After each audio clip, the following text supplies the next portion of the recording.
I was standing in the hallway of Pearson General Hospital, watching through the window as my daughter slept in ICU bed 7, when the young doctor approached me. Dr. Chen didn't look at me directly. He pretended to check his tablet, but as he passed, he pressed something small and hard into my palm. His hand was trembling. I glanced down, a folded sticky note. I waited until he disappeared around the corner before I opened it. The handwriting was rushed, almost frantic. The ink had smeared where his thumb pressed too hard. Lab results don't match food poisoning. This wasn't an accident. Check your home security footage from tonight before you talk to anyone. What I found on that camera didn't just shatter my trust. It revealed a conspiracy that had been months in the making, and it nearly cost me everything I had spent my entire life building. But before I tell you what that footage showed me, let me tell you how I ended up in that hospital corridor at 11 on a frozen February night in Toronto, believing I had poisoned my own daughter.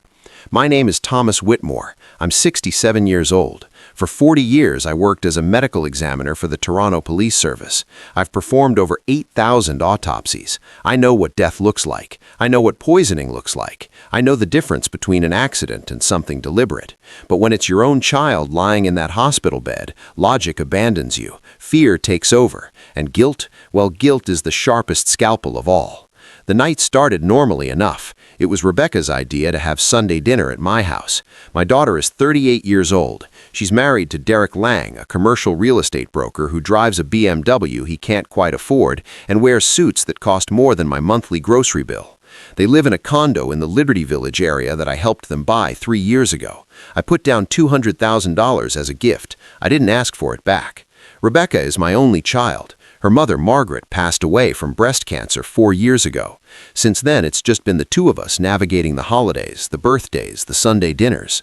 That particular Sunday, Rebecca called me at 2 in the afternoon. "Dad," she said, and I could hear that forced cheerfulness in her voice that I'd started to notice more often lately. "Derek and I were thinking, why don't we come over for dinner tonight? We haven't seen you in weeks. I miss you."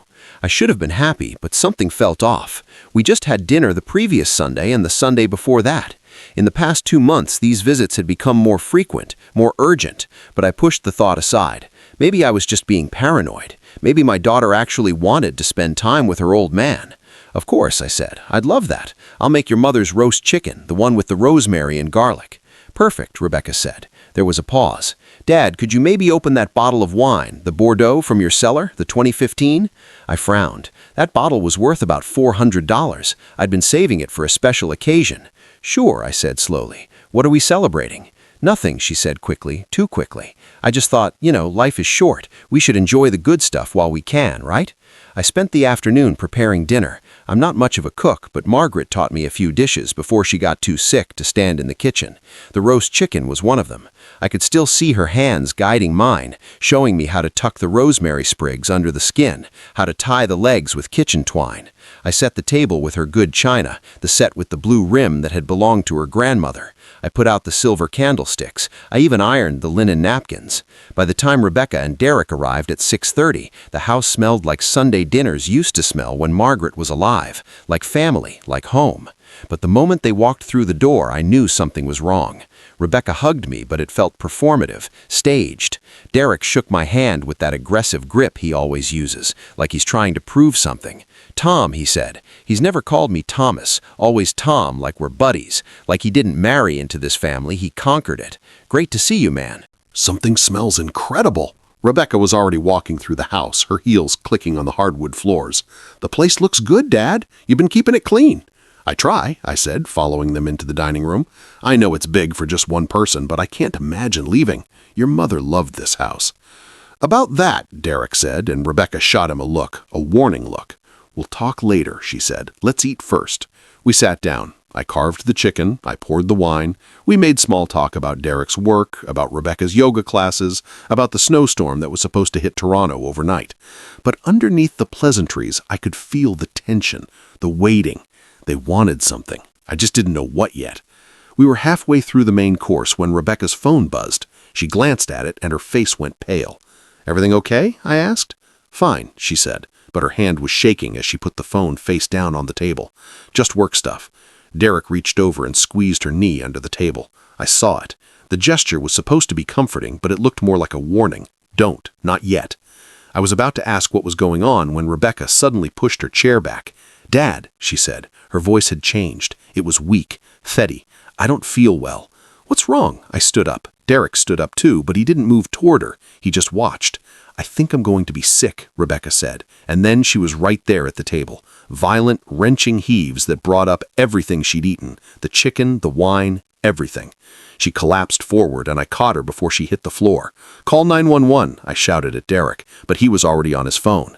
"Yes, we need an ambulance," he was saying. "My wife is vomiting uncontrollably. We're at her father's house. He cooked dinner. I think she's been poisoned." "Poisoned?" The word hit me like a fist. "What are you talking about?" I said. "Derek, I used fresh ingredients. I cooked everything properly." "I don't know, man," Derek said, but he was looking at Rebecca, not at me. "Maybe something was bad. Maybe the chicken wasn't cooked all the way." "Jesus, Rebecca, stay with me." The ambulance arrived in 7 minutes. The paramedics loaded Rebecca onto a stretcher. She was barely conscious, mumbling incoherently. One of the paramedics, a woman with kind eyes, looked at me. "Sir, did everyone eat the same food?" "Yes," I said. "I had the chicken too. Derek had the chicken." "Are you feeling sick?" "No," I said. "I feel fine." She made a note on her tablet. "We're taking her to Pearson General. You should come with us." In the ambulance, I sat next to my daughter and held her hand. It was cold. Her skin was clammy. I've seen this before, hundreds of times. Victims of poisoning present with nausea, vomiting, excessive salivation, abdominal pain. But there are different types of poisoning. Food poisoning from bacteria like Salmonella or E. coli takes hours, sometimes days to manifest. Rebecca got sick within 90 minutes of eating.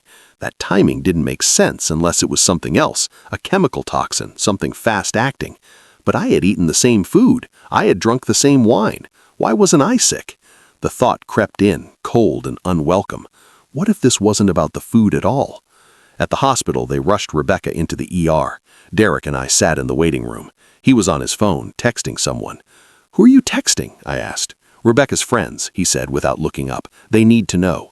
"She's going to be fine," I said. But even as I said it, I wasn't sure.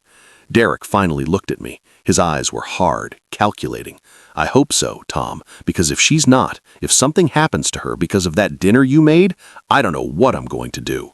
It was a threat, barely veiled, and in that moment, I realized that whatever was happening, Derek was part of it. 2 hours later, Dr. Chen came out. He was young, maybe 35, with wire-rimmed glasses and the exhausted look of someone who'd been working a double shift. "Mr. Whitmore," he said, "your daughter is stable. We've pumped her stomach and given her activated charcoal. We're running a full toxicology panel." "What do you think it was? Food poisoning?" Dr. Chen hesitated. "Her symptoms are consistent with poisoning, but the onset was very rapid. We'll know more when the labs come back." "How long?" "A few hours." Derek stood up. "Can I see her?" "She's sedated right now," Dr. Chen said. "You can see her in about 30 minutes. We've moved her to ICU as a precaution." That's when it happened. As Dr. Chen turned to leave, he walked past me, and that's when he pressed the note into my hand. I didn't read it right away. I waited until Derek went to the bathroom. Then I unfolded the sticky note and read it. "Lab results don't match food poisoning. This wasn't an accident. Check your home security footage from tonight before you talk to anyone." My heart started pounding. I looked up, trying to find Dr. Chen, but he was gone. I stood there in the hallway, holding that note, trying to make sense of it. If this wasn't food poisoning, then what was it? And why would Dr. Chen, who didn't know me, take the risk of warning me? I thought about the dinner. I thought about Rebecca's phone call that afternoon, the request for the expensive wine, the timing of her visit, Derek's strange behavior, his immediate assumption that she'd been poisoned, and I thought about my house. 2 years ago, after a break-in in the neighborhood, I'd installed security cameras, one in the front entrance, one in the living room, and one in the kitchen, positioned above the stove.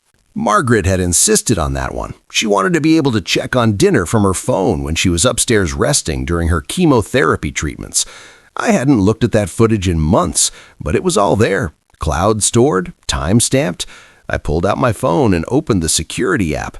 My hands were shaking so badly I almost dropped it. I found the kitchen camera. I scrolled back to 6:30 that evening when Rebecca and Derek had arrived. I watched us sit down to dinner. I watched myself carve the chicken, pour the wine, and then I watched Rebecca do something that made my blood run cold. It was subtle, so subtle that if you weren't looking for it, you'd miss it completely.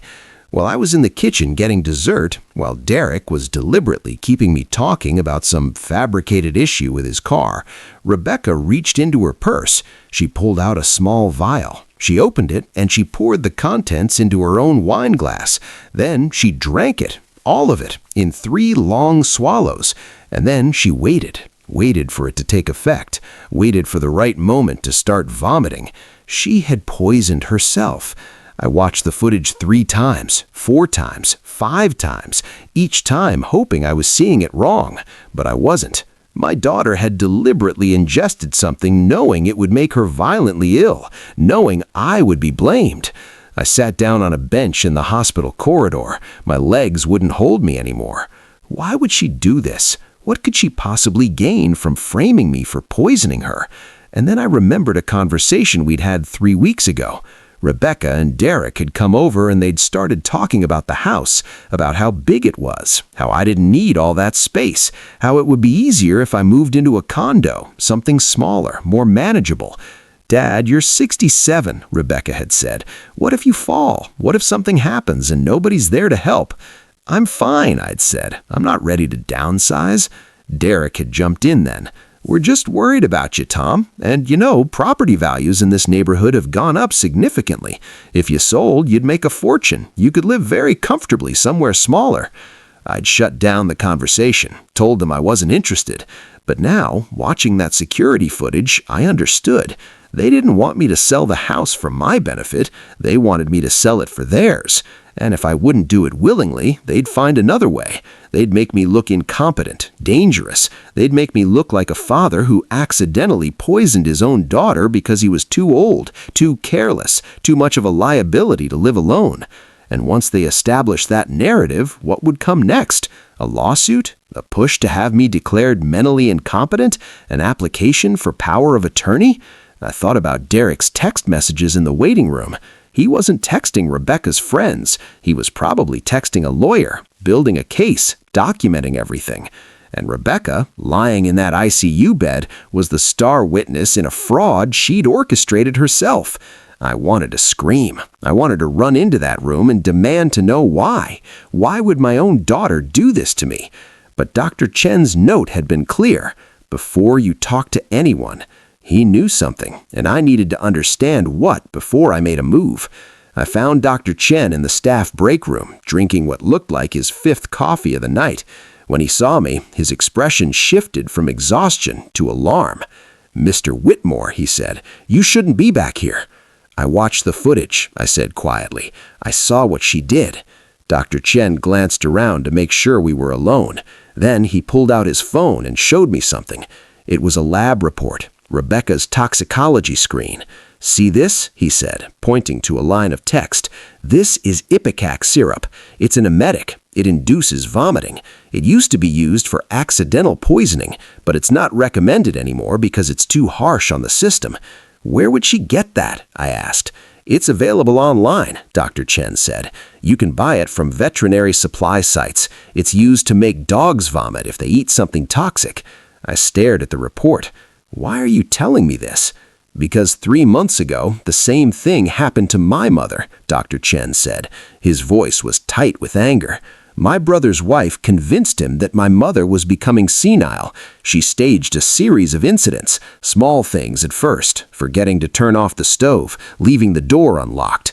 And then one night she put ipecac in my mother's tea at a family dinner, made it look like my mother had eaten something bad." "What happened?" I asked.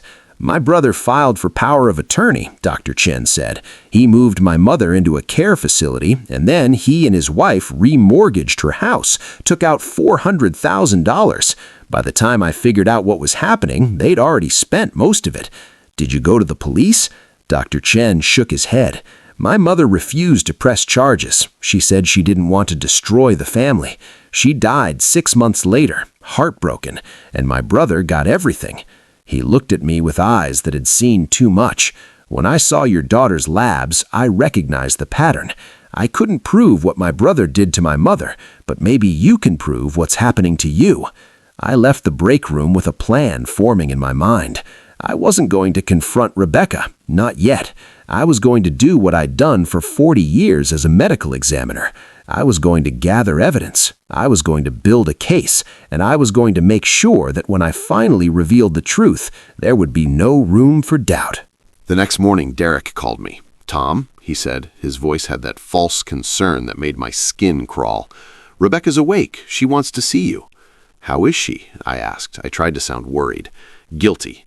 "She's weak," Derek said, "but she's going to be okay. The doctors think it was severe food poisoning. They said you're lucky you and I didn't get sick too." "I feel terrible," I said. And I did, just not for the reasons Derek thought. "Listen, Tom," Derek said, "I know this was an accident, but Rebecca and I have been talking. We think maybe it's time to consider some changes." "What kind of changes?" "Well, living alone in that big house, cooking for yourself, it's a lot of responsibility, and you're not getting any younger. What if next time something worse happens? What if you accidentally leave the gas on? What if you fall down the stairs?" I gripped the phone so hard my knuckles turned white. "I appreciate your concern," I said carefully, "but I'm fine." "Just think about it," Derek said. "We love you. We want what's best for you." I hung up and immediately called my lawyer, Edward Morrison.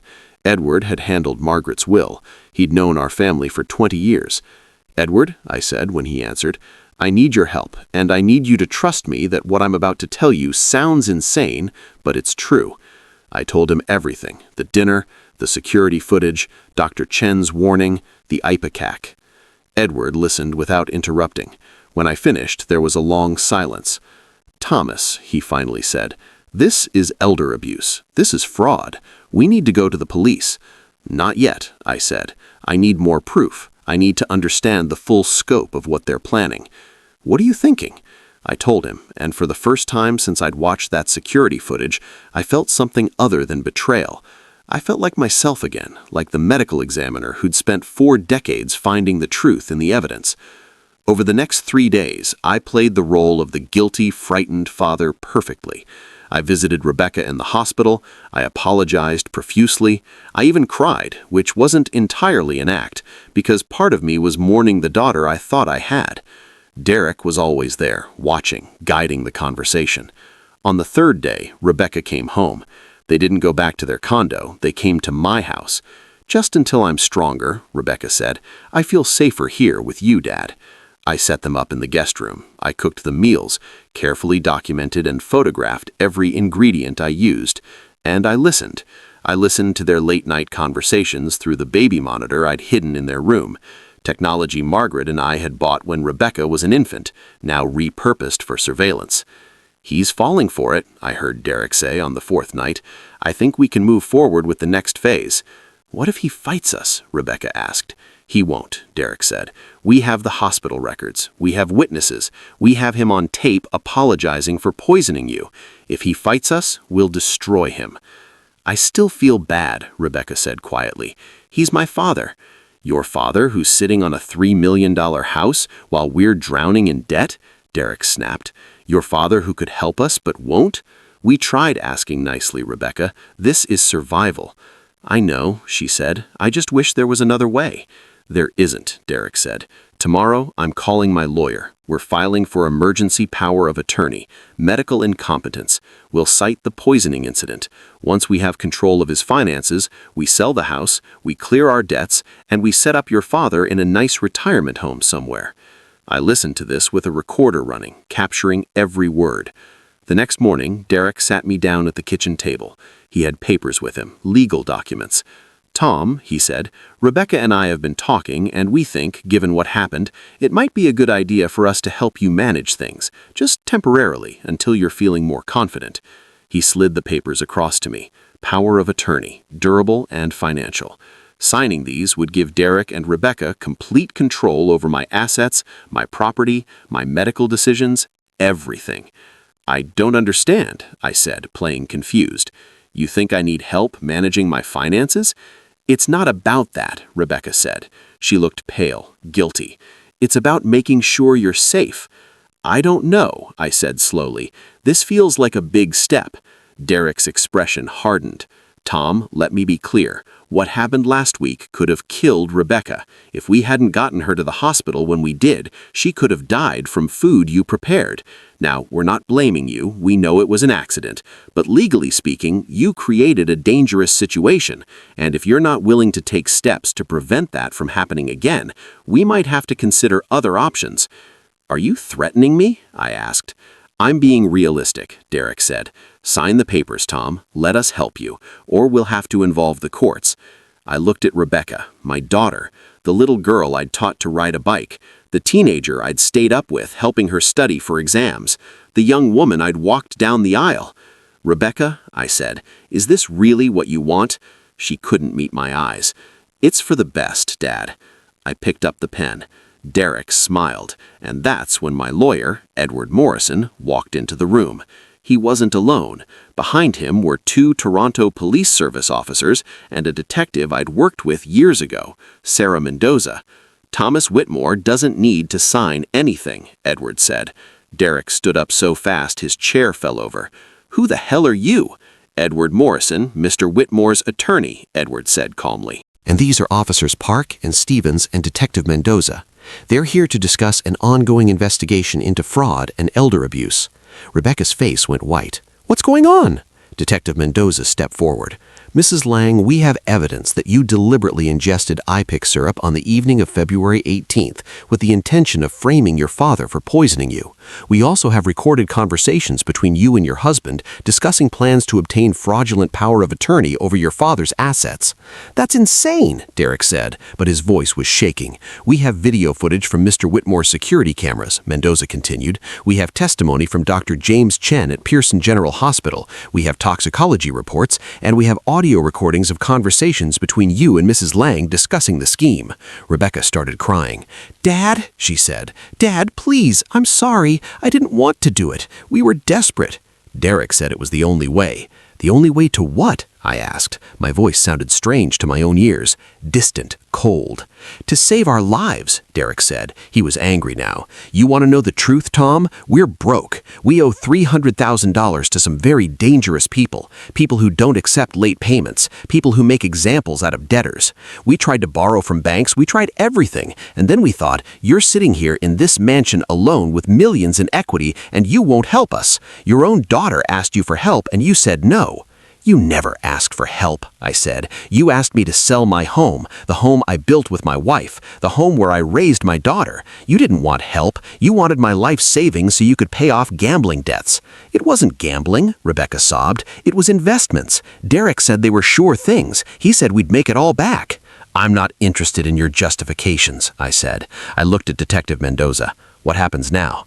We're taking them both in for questioning, she said. The Crown Attorney will decide on charges, likely fraud, elder abuse, conspiracy to commit fraud.